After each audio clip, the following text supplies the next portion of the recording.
Welcome to Downshift. My name is Matt. Now, most of the time I have an incredibly cool job where I get to go to amazing places, beautiful climates, and review new cars. That was no greater on display than earlier this year when I was in South Carolina with GMC to check out their new Acadia. But now I'm back. I've spent a week with it in this frozen, misty hellscape that I call Wisconsin, aka home. And today, instead of talking about how this competes with a lot of things in the class, we're going to do a deep dive and show you everything that you need to know about the new Acadia. So let's get into it. First, we'll cover what's new for this year. Of course, as you can see, this is an all-new generation of Acadia, and there's been a big sizing change. This is a lot bigger than the old Acadia. The old Acadia was more Highlander size. This is now Grand Highlander size.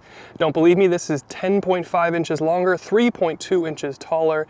It's still slightly smaller than a Yukon, but it's much more competitive now with where the market's gone. This is about the same size as the Traverse that we were in last week as well. But then what's under the hood? We'll talk about engine options, or option, I should say. There's only one engine that you can get under the hood of your Acadia, which means there's no hybrid, there's no plug-in hybrid, and there's no V6 here. What you get is a 2.5 liter turbocharged 4-cylinder. It's derived, it's from the same family as the 2.7 truck engines that we've recently had to go in, the Colorado, the Canyon, etc.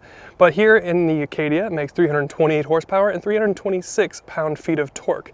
In terms of fuel economy, you can expect, at least according to the EPA, about 23 mpg for front-wheel drive cars or 21 mpg for all-wheel drive cars.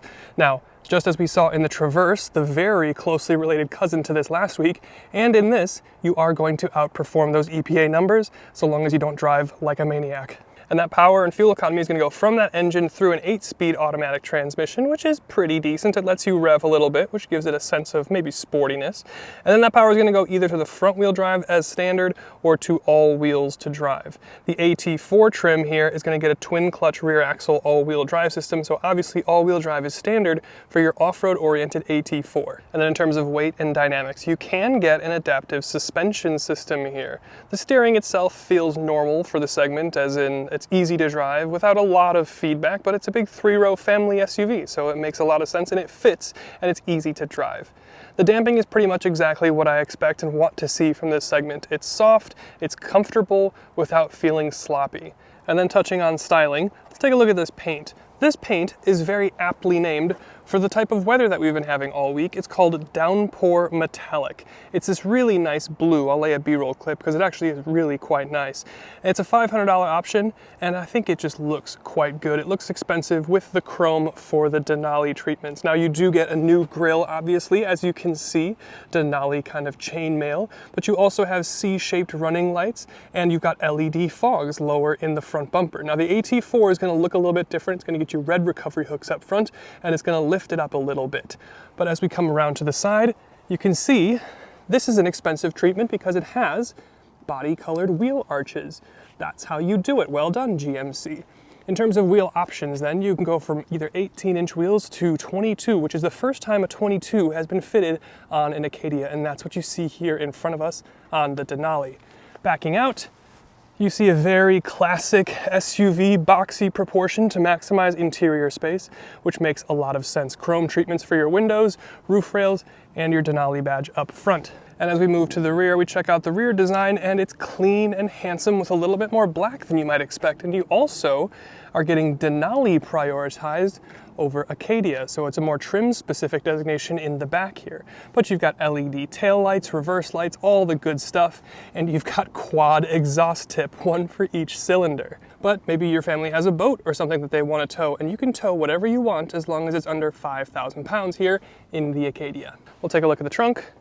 It is, of course, power open in a dramatic fashion.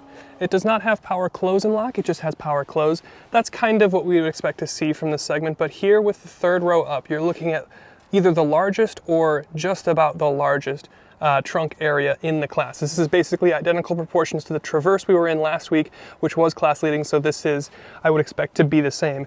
And also, like we had in the Traverse last week, you have a huge underfloor cubby back here, so it gets even better. You've got tie downs, and you have power controlled third row.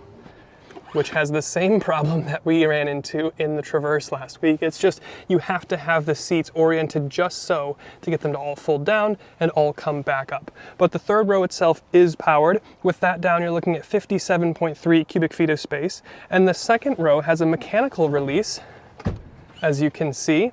And with everything down, again, we'd have to move those second row seats up, but with everything down, you're looking at 98 cubic feet, almost 100 cubic feet of cargo space, which is just fantastic and is definitely class leading along with its Traverse cousin and Buick Enclave, I suppose, as well. And then to the reason that you probably bought this, you're probably concerned about the third row. So we'll take a look. It's very easy to get into the third row. You push this button, it's easier with more than one hand, but the seat gets itself out of the way without folding, which is really nice if you have a child seat right here. The space itself, very big, easy to get into. So I'll pop back here, get my headrest up so I can show you. I'm 6'1", I'm sitting back here. This seat can even go a little bit further forward, but I still have about an inch of knee room in front of me. And then if I want to get this out of the way, I'll just push it. But I want to demonstrate the space because the space back here is actually reasonable for adults. Headroom is amazing back here. I also have air vents, which is not something I can say about the Acura MDX Type S that we have this week as well. We've got a cup holder, some sort of storage back here, and some USB-C charging. Plus, it's nice to have this really light interior to bring in a little bit extra light and make it feel bigger. I like the two-tone that continues back here with the quilting and perforations on the leather too. And then the rear doors themselves, as you can see, they open almost 90 degrees. That's super nice if you're loading kids or things into the back seat. But the details are pretty good too. You don't have window shades, but you have the nice brown leather, open pore exposed wood. You've got some ambient lighting that continues with this plastic chrome strip, but you've got the same leather quilting and detailing, cross stitching. I mean, this is really nice attention to detail that they didn't necessarily need to do. Aluminum Bose speaker covers, and the seats themselves, very, very nice. The same perforations, the same stitching, really comfortable. They slide, as you can see, and of course they recline. But I'll step back here. Again, I'm 6'1", loads and loads of knee room. I'm also gonna have plenty of headroom back here. You've got air vents in your ceiling up here as well as some dome lights. Huge panoramic style roof that actually comes back, which is quite nice. You've got some cup holders back here along with a third climate zone. You do have heated rear seats here, but you will not have cooled. That's something that you're gonna get on a Mazda CX-90 and a Hyundai Palisade Calligraphy, maybe even the Telluride, but you don't get it here in your Acadia Denali. But overall, this is a very impressive looking space, and it's spacious and it's comfortable. And then we'll talk about the front seats themselves. And again, up here in the cabin is where I really have to say the color that you go with for your interior makes a huge difference. Now the seats themselves, embroidered Denali up here. You've got the same quilting and perforations, same stitching, really nice colorway. I think the dark brown and the white really goes well together with the Downpour metallic paint. You've also got two level memory seats here. You've got three level heated seats and 3 level cooled seats. You're not going to get a massage. That doesn't surprise me for this class, but just something to note. But ultimately, these seats are incredibly comfortable and they look the business. And then just taking a look at the overall cabin design, materials, build quality, this is where I'm really impressed. Versus the Traverse that we were in last week, this looks and feels so much more expensive. And I think a lot of that, again, comes down to the colorway. Versus a red and black interior that we had last week, this off-white and brown really feels a lot more expensive, and it does just go a long way. This is their leather sheer interior, and it just feels massive and spacious. I have a universe of headroom above me. You've got wood details on your dash. It even says Denali up there. Really clean design. Obviously, we have the more portrait-oriented or vertical screen for your infotainment rather than the more landscape or horizontal screen that we had in the Traverse last week. You've got some semi-physical climate controls down here, but most everything is operated through your big screen. But it's quick, the processing power is good, and it works. But overall, I really like this interior, especially in context to the Traverse that we were in last week and the Enclave that we were in earlier this year. But then more specifically about the technology, you do have a color head-up display here. It works really well, especially when you engage your Super Cruise, which we'll talk about in a second here. But from there, you have an 11-inch digital instrument cluster. It changes quite a bit, and you can even get your Apple Maps in here for your wireless Apple CarPlay and wireless Android Auto if you so choose, which is really quite nice. You also have the 15-inch vertically oriented screen here. We talked about that a second ago. I really like the kind of floating knob thing here. We saw this in the Mach-E from Ford a while ago, but it just feels cool. It feels expensive, and I like the way they've integrated this into the dash. The software itself is running with Google Assistant and Google stuff built in. So you've got the Assistant, your Play Store, Alexa, and a number of other things. I want to talk about the ambient lighting because you have a number of options and it's really pretty good. All of it's pretty good, actually. It's quick, it's responsive, the graphics are fantastic, and it just all integrates pretty well. I have no complaints here with the tech stack. And when it comes to cameras, you've got a digital rear view camera up here, and we flip into reverse. We've got great 360 cameras down here as well. Rear facing, front facing, top down, front and rear, side tolerances. So if you are going to be off-roading, maybe taking your kid to soccer and you have to drive through a field, you can do that. And you even have a specialized individual hitch camera if you do need to tow with this thing. So the camera systems here work really, really well. I've got no qualms with the tech suite here at all on the Acadia. And we mentioned Super Cruise a bit ago. That's this button here, which will essentially allow you to drive hands-free, or the car will drive hands-free for you. There'll be a little icon here on the dash that shows up that says, okay, we recognize this road. We will allow you to drive hands-free. And as long as this is green, then it's going to drive for you. Pretty impressive feature. Super Cruise is consistently one of our top, if not the top, autopilot or autonomous driving suite systems. And here on the Acadia, in this Denali trim specifically, our sticker says it's only $3,500. So that's really not too bad for such a very good, robust system.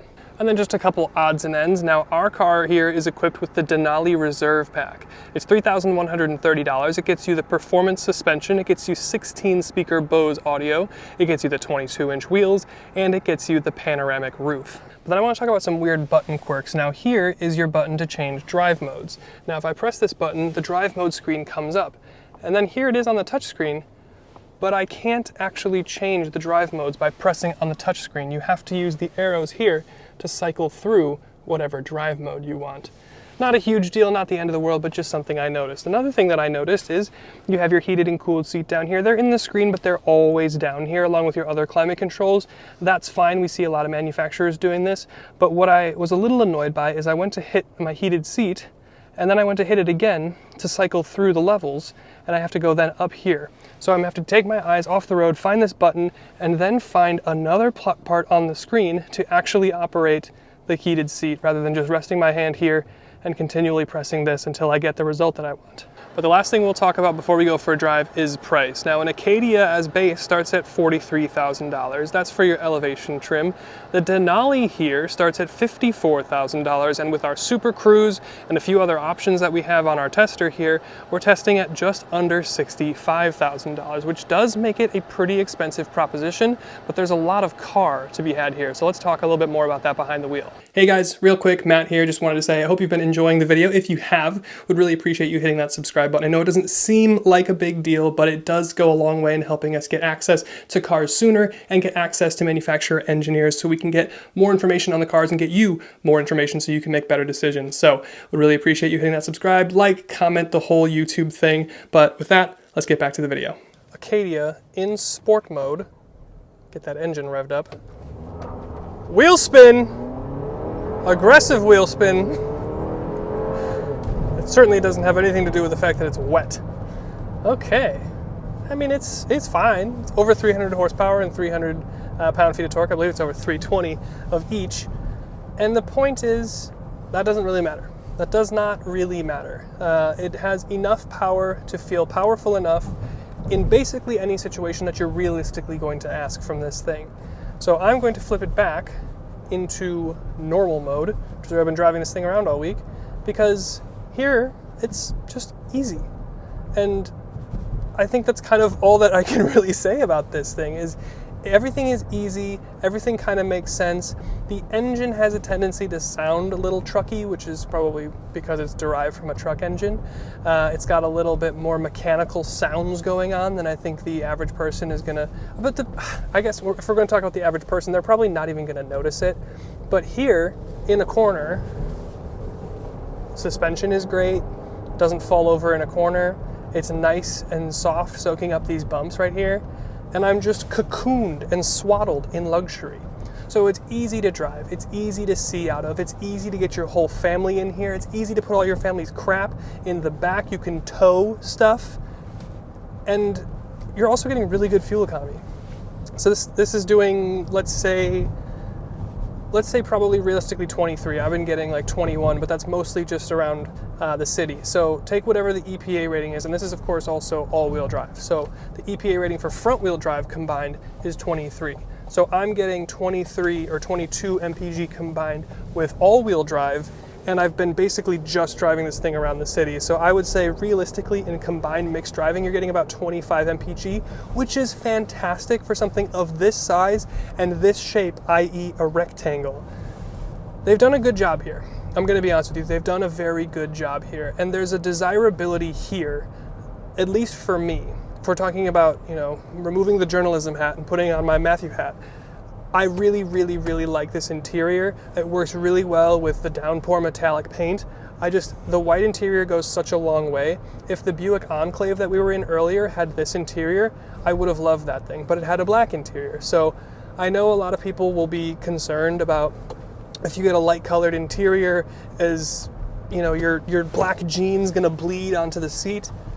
Maybe a little, but there's also a lot that can be done on the seats to protect them. So I think with this interior and this spec, with the exposed kind of open pore wood on the dash and the white leather with the stitching and the perforation, there's a sense of premiumness or professional gradeness, if you will, that I just don't think you're really getting from a lot of other places. Now, a Hyundai Palisade calligraphy, you get that like micro suede headliner, the Mazda CX-90, that's gonna be a little bit nicer, but bar those two, and even a lower grade Hyundai and Mazda, they're probably feeling pretty similar to this. So I would definitely say that this is on the sharp end of the segment, and I've really enjoyed basically everything about this. The Super Cruise is fantastic. It's super nice. The ride is really good, really comfortable. Visibility is great. It's not difficult to park or intimidating to maneuver around the city.